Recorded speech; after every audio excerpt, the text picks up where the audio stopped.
যদি আমরা ভাঙড়ের প্রকৃত বাসিন্দা হই, আমরা ভাঙড়ের মানুষ হই, এই লোকটার বিরুদ্ধে আমাদের জিহাদ জারি থাকবে আপ টু 2026 অব্দি। জিহাদ কাকে বলে? জিহাদ মানে কিছু জানে না, ভুলভাল কথা বলছে। তৃণমূল গোষ্ঠী দ্বন্দ্বেই নিমজ্জিত। ভাঙড়ের মানুষ বুঝবে, ভাঙড়ের লোক জানে। আমার কি, আমি ভাঙড়ের ভোটারও না, আমি জানিও। তৃণমূলের নেতা আছে, মানুষ হিসাবে দ্বন্দ্ব, স্বার্থের জন্য দ্বন্দ্ব। ভাঙড়ের ভবিষ্যৎ ভাঙড়ের জনতা ঠিক করবে। ডেমোক্রেসি, এটা গণতন্ত্র। গণতন্ত্রের শেষ কথা মানুষ ঠিক করবে। কৌস্তব বাগচির তো আলাদা কারণে, সে স্বার্থে ছেড়েছে, অফার পেয়েছে ছেড়েছে, বিজেপিতে ভালো কিছু পেয়েছে ছেড়েছে।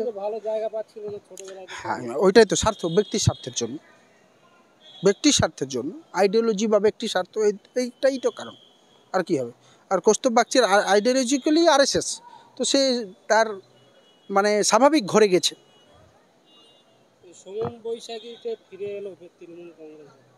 স্বার্থে ফিরে আসছে, কিছু লাভ টাভ নেবে এই কারণে। হ্যাঁ, অবশ্যই স্বার্থে। নেতারা কেউ, এটা মানুষকে বুঝে নিতে হবে। নেতা সবাই জানে, মানুষ, সাধারণ মানুষও জানে, নেতারা কেউ মানুষের স্বার্থে করে না, সব নিজের স্বার্থে। ও যারা করে ওরা পাগল, ওরা গাধা। এর থেকে কি, যারা স্বাভাবিকভাবে লড়ে, অত করে লাভ নেই। না না, অশান্তি আমরা হতে দেবো না, চেষ্টা করব মানুষ শান্তিপ্রিয়, শান্তিতে থাকুন সবাই, হিন্দু মুসলমান সবাই ভাই ভাই, শান্তিতে থাকুন। নেতাদের কথাই শুনুন। মানুষের শান্তি থাকলে নেতারা যতই চেষ্টা করুক পারবে না। আর বাংলায় অনেক ক্ষেত্রে ফেল হয়েছে, নেতারা বিভাজন করতে ফেল হয়েছে। বাংলায় ফেল হয়েছে বলে ইংরেজরা পর্যন্ত ডিভাইড অ্যান্ড রুল করতে অনেকটা ফেল হয়েছে বলে দিল্লিতে রাজধানী চেঞ্জ করে নিয়েছিল। জিহাদ কাকে বলে? জিহাদ মানে কিছু জানে না, ঠিক আছে, ভুলভাল কথা বলছে।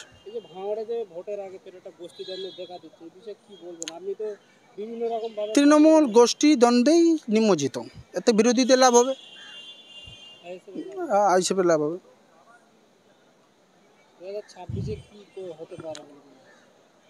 কি হতে পারে আমরা বলতে পারবো, যা চাইবে তাই হবে, আমরা কিছু বলতে পারবো না। আমরা সবাই চেষ্টা করছি, চেষ্টা করব, যে যেমন। ও ভাঙড়ের বলছেন? বলতে পারবো না ওটা আমি, ভাঙড়ের মানুষ বুঝবে, ভাঙড়ের লোক জানে। আমার কি, আমি ভাঙড়ের ভোটারও না, আমি জানিও না। ও যাই, কয়েকবার গিয়েছি এমনি, ঠিক আছে। মুসলিম দ্বন্দ্ব কোন যুগে ছিল না?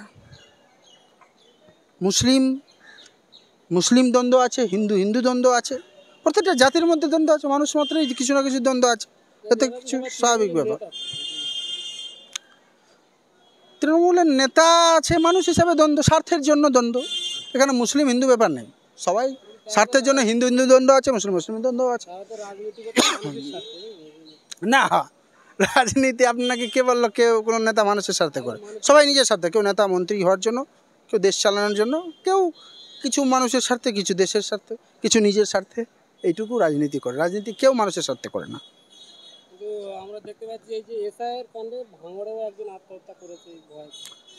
হিন্দুই শহীদ হয়েছে প্রথম, লজ্জার বিষয়। শুভেন্দুকে জবাব দেওয়া আছে, হিন্দু বলছে, তো হিন্দুদের রক্ষা কেন করতে পারছে না, অ্যাসিউরেন্স দিতে পারছে না? না, আমি বিশেষ কিছু বলতে চাইব না। ভাঙড়ের ভবিষ্যৎ ভাঙড়ের জনতা ঠিক করবে। ডেমোক্রেসি, এটা গণতন্ত্র। গণতন্ত্রের শেষ কথা মানুষ ঠিক করবে। কি বিরক্ত, কি করবে মানুষ বুঝুক। হ্যাঁ, মানুষ ভোটে বলবে, মানুষ জানবে, এতে আমরা কি করতে পারি। চেষ্টা করছে কংগ্রেস, জানা নেই। কংগ্রেস এখন পর্যন্ত তো আমাদের পার্টির নেতারা বলছেন যে একাই লড়বে, তবে জোট ভবিষ্যতে যদি হয়ে যায় সেটা আমাদের তো কিছু করার নেই, হাইকমান্ডের ব্যাপার।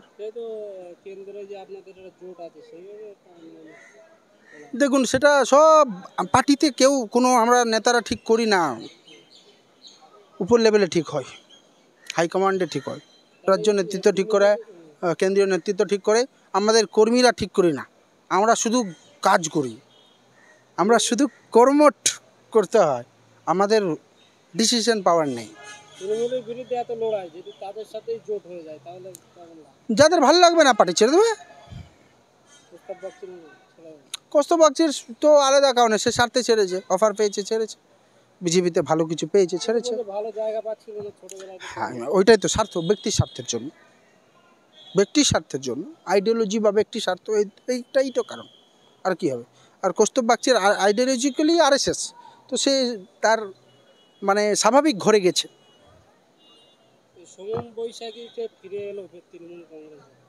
স্বার্থে ফিরে আসছে, কিছু লাভ টাভ নেবে এই কারণে। হ্যাঁ, অবশ্যই স্বার্থে।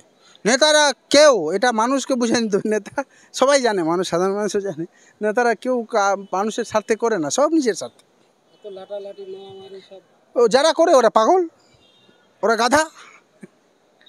এর থেকে কি, যারা স্বাভাবিকভাবে লড়ে অত করে লাভ নেই।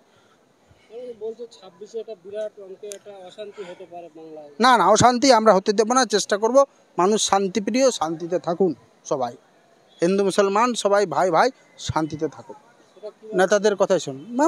মানুষের শান্তি থাকলে নেতারা যতই চেষ্টা করুক পারবে না। আর বাংলায় অনেক ক্ষেত্রে ফেল হয়েছে, নেতারা বিভাজন করতে ফেল হয়েছে। বাংলায় ফেল হয়েছে বলে ইংরেজরা পর্যন্ত ডিভাইড অ্যান্ড রুল করতে অনেকটা ফেল হয়েছে বলে দিল্লিতে রাজধানী চেঞ্জ করে নিয়েছিল। বিহারে মানুষ ভালো সরকার নিয়ে আসুক, কংগ্রেসের সরকারকে নিয়ে আসুক, কংগ্রেস এবং সহযোগীদের সরকার নিয়ে আসুক, এই আশা করব।